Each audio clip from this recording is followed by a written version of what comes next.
Republicans in Arizona are launching another desperate attempt to overturn the 2020 presidential election.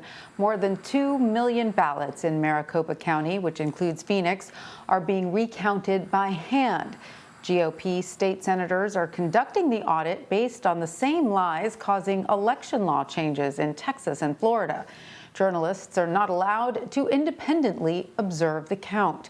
One of the people handling the ballots is a former state lawmaker who attacked the U.S. Capitol during the January 6th insurrection. Former President Trump falsely believes the recount will justify his claims about the election. That is, of course, unlikely to happen. Multiple audits have already upheld President Biden's victory in Arizona. But there are concerns about the precedent this audit could set. Jennifer Medina has been following this story. She's a national politics reporter for the New York Times and joins me now from Los Angeles. Jennifer, welcome. Great to have you with us. So why are election law and voting rights experts nervous about the precedent being set by this Arizona audit? And how is right-wing media playing a role in pushing for it? There's a few reasons people are really worried about it. I mean, one, as you first said, there's no evidence of fraud. And so this is happening without any evidence. And it's something that Republican lawmakers are pushing there because they believe something will be found.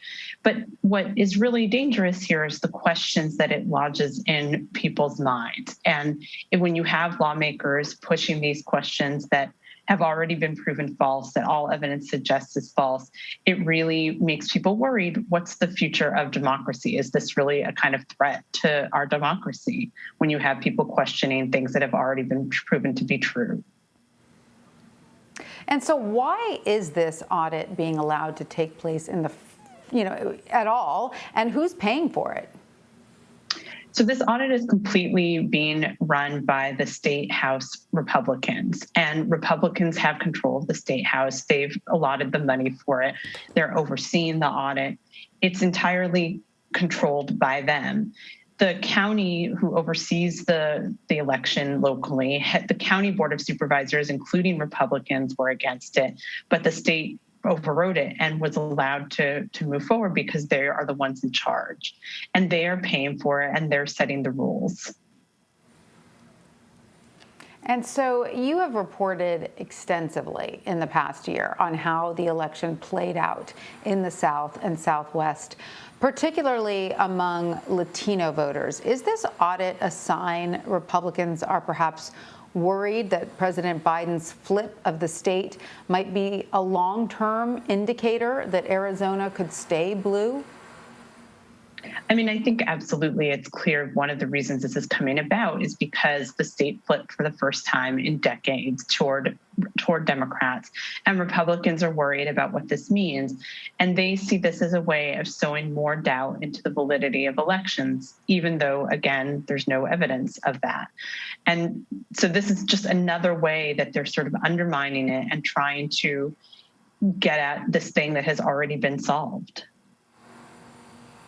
And so on that note, I want to ask you about your latest reporting. As the census shows, Latinos will make up a larger share of the electorate.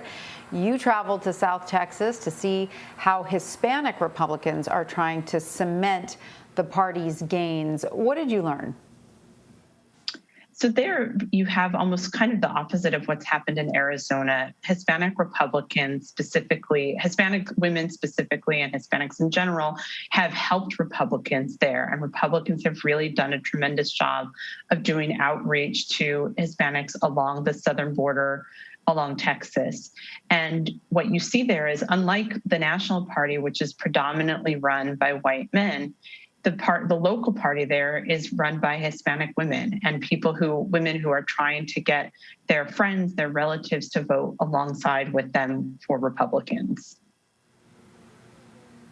All right. Well, Jennifer Medina, thank you so much for joining us and sharing your reporting with us. We appreciate it. Thanks so much.